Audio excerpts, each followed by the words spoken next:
حمید قرآن مجید فرقان حمید کے 8ویں پارے کی سورۃ انعام کی آیت نمبر 142 سے کچھ احکامات جانوروں کے بارے میں سماعت فرمائیں۔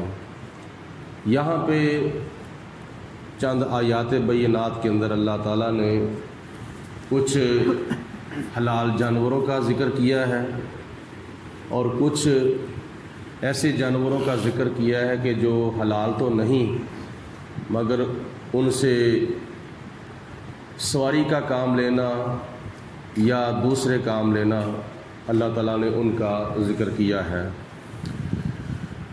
اللہ تعالیٰ فرماتا ہے وَمِنَ الْأَنْعَامِ حَمُولَةً وَفَرْشًا، کچھ اللہ تعالیٰ نے ایسے مویشی پیدا کیے ہیں جو بلند قد ہیں، قد آور ہیں، اور ان میں کچھ وہ جانور ہیں کہ جو پست قد ہے۔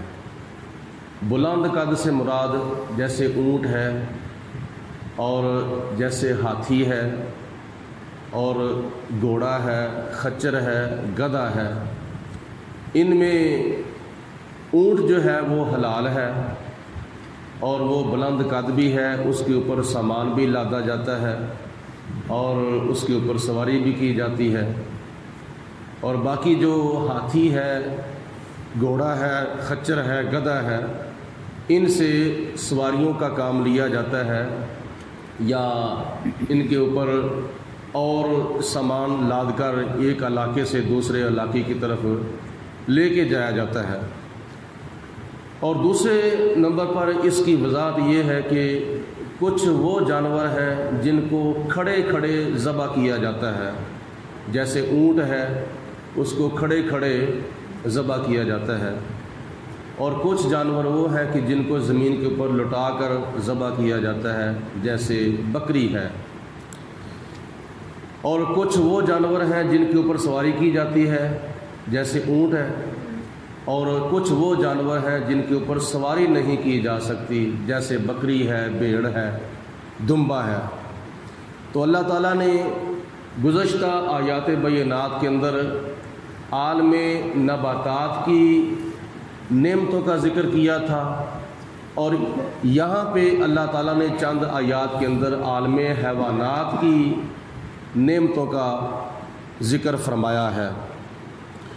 آگے اللہ تعالیٰ فرماتا ہے کُلُوا مِمَّا رَزَقَكُمُ اللَّهُ، کھاؤ تم اللہ تعالیٰ کا دیا ہوا رزق، یعنی جو خدا کی ذات بابرکات نے جانور تمہارے اوپر حلال فرمائے ہیں ان کو اللہ کے نام پر ذبح کر کے کھاؤ۔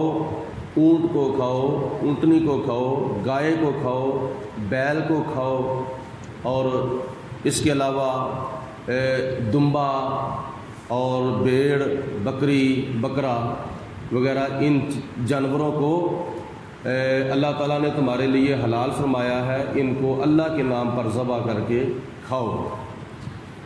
وَلَا تَتَّبِعُوا خُطُوَاتِ الشَّيْطَانِ، اور شیطان کے راستے پر نہ چلو، یعنی اللہ تعالیٰ کے حرام کردہ جانوروں کو نہ کھاؤ، جیسے گھوڑا ہے، ہاتھی ہے، گدھا ہے، خچر ہے، اور کئی جانور حرام ہیں۔ اور اس کے علاوہ مفسرین نے فرمایا کہ اللہ تعالیٰ کی ذات نے یہ بھی فرمایا ہے وَلَا تَتَّبِعُوا خُطُوَاتِ الشَّيْطَانِ، یعنی خدا تعالیٰ کے حرام کردہ جانوروں کو حلال نہ سمجھو، جو حلال ہیں ان کو حلال سمجھو، جو حرام ہیں ان کو حرام سمجھو۔ إِنَّهُ لَكُمْ عَدُوٌّ مُّبِينٌ، بے شک شیطان تمہارا کھلم کھلا دشمن ہے۔ اللہ تعالیٰ نے آگے فرمایا ثمانیۃ ازواج، اللہ تعالیٰ نے 8 جوڑے پیدا کیے ہیں، حلال جانوروں کے 8 جوڑے اللہ تعالیٰ نے پیدا کیے ہیں۔ من الضأن اثنین، ان میں سے 2 جوڑے خدا تعالیٰ نے بھیڑ کے پیدا کیے، ومن الماعز اثنین، اور 2 جوڑے خدا نے بکری کے پیدا کیے، یعنی اللہ تعالیٰ نے بھیڑ اور دمبا 2 جوڑے ہو گئے، اور بکرا اور بکری یہ دوسرے 2 جوڑے ہو گئے 4۔ اللہ تعالیٰ فرماتا ہے قل، اے میرے حبیب علیہ السلام آپ ارشاد فرما دیں، ان سے پوچھیں آذکرین حرما، کیا یہ دونوں نر اللہ تعالیٰ نے حرام فرما دیے ہیں، ام الانثیین، یا دونوں خدا تعالیٰ نے مادہ حرام فرما دیے ہیں۔ اصل میں وجہ یہ تھی کہ کفار مکہ جو تھے وہ اپنے بتوں کے ناموں پر کچھ جانور پالتے تھے اور ان کا نام رکھ دیتے تھے، کسی کا نام بحیرہ، کسی کا نام وسیلہ صاد کے ساتھ، اور کسی کا نام حام، کسی کا نام صائبہ، اپنے بتوں کے نام پر جانور پال کر اور ان کو پھر ذبح نہیں کرتے تھے، ان کو اپنے اوپر حرام سمجھ لیتے تھے، ان کا کھانا اور ان کا دودھ پینا بھی حرام سمجھتے تھے، اور ان کے اوپر سواری کرنا بھی حرام سمجھتے، اور ان کے اوپر سامان لادنا بھی حرام سمجھتے تھے۔ یعنی بتوں کے ناموں پر جانور پال کر وقف کر کے یعنی ان کو اپنے اوپر حرام کر لیتے تھے کہ یہ فلاں نر بھی حرام ہے، فلاں مادہ بھی حرام ہے، فلاں جانور بھی ہمارے اوپر حرام ہے۔ تو اللہ تعالیٰ نے ارشاد فرمایا کہ اے میرے حبیب علیہ الصلوۃ والسلام آپ ان کفار مکہ سے پوچھو، قل ان سے پوچھو آذکرین حرما، کیا خدا تعالیٰ نے دونوں نر تمہارے لیے حرام فرما دیے ہیں؟ مطلب یہ ہے کہ بکرا بھی تمہارے اوپر حرام ہے، دمبا بھی تمہارے اوپر حرام ہے، ام الانثیین، یا خدا تعالیٰ نے تمہارے اوپر ان دونوں ماداؤں کو حرام کیا ہے؟ کیا تمہارے اوپر بکری بھی حرام ہے؟ کیا تمہارے اوپر بھیڑ بھی حرام ہے؟ اللہ تعالیٰ فرماتا ہے آگے ام اشتملت علیہ الارحام الانثیین، کیا جو ان دونوں ماداؤں کے پیٹوں میں بچے ہیں کیا وہ بھی تمہارے اوپر حرام ہیں؟ اللہ تعالیٰ فرماتا ہے نبئونی بعلم، مجھے علمی طور پر جواب دو، مجھے علم کے ساتھ جواب دو، ان کنتم صادقین، اے کفار مکہ تم اگر اپنے وہم و گمان میں سچے ہو تو تم بتاؤ، جواب دو۔ اگر تم کہتے ہو کہ بکرا حرام ہے یعنی نر حرام ہے تو دوسرے نر کیوں کھاتے ہو؟ اگر کہتے ہو کہ مادہ حرام ہے تو پھر دوسرے ماداؤں کو کیوں کھاتے ہو؟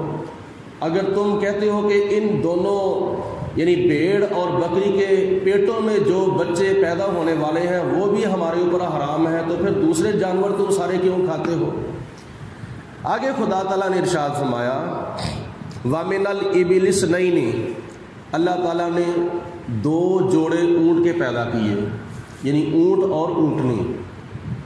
وَمِنَ الْبَقَرِ اثْنَيْنِ، اور 2 جوڑے خدا تعالیٰ نے گائے کے پیدا کیے، یعنی گائے اور بیل۔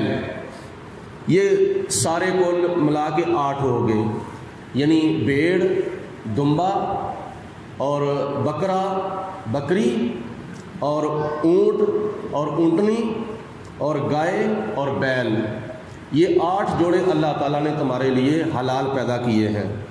قل، اے میرے حبیب علیہ السلام آپ ان سے پوچھو آذکرین حرما، کیا یہ دونوں نر تمہارے لیے حرام ہو چکے ہیں؟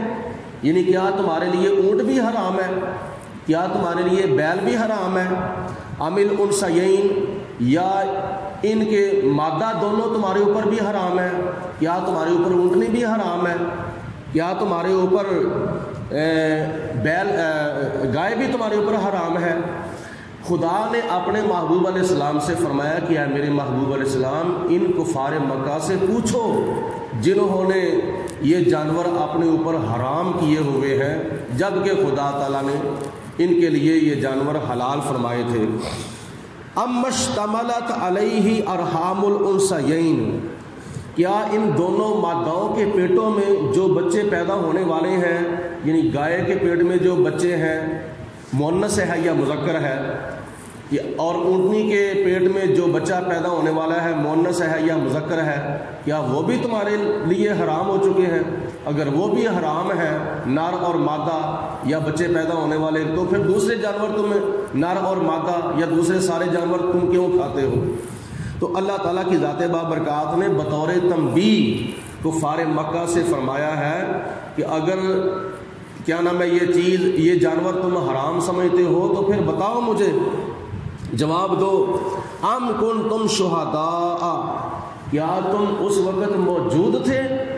یعنی اللہ تعالیٰ فرماتا ہے میرے محبوب آپ ان سے پوچھو کیا تم اس وقت اللہ تعالیٰ کے سامنے تھے؟ کیا تم خدا کے سامنے اس وقت تم حاضر تھے؟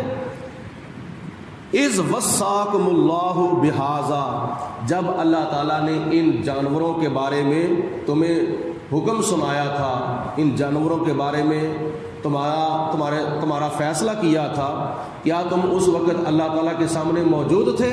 اگر موجود نہیں تھے تو پھر تم خود بخود ان جانوروں کو اپنے اوپر حرام کیوں کرتے ہو جبکہ خدا نے تمہارے اوپر حلال فرمائے ہیں؟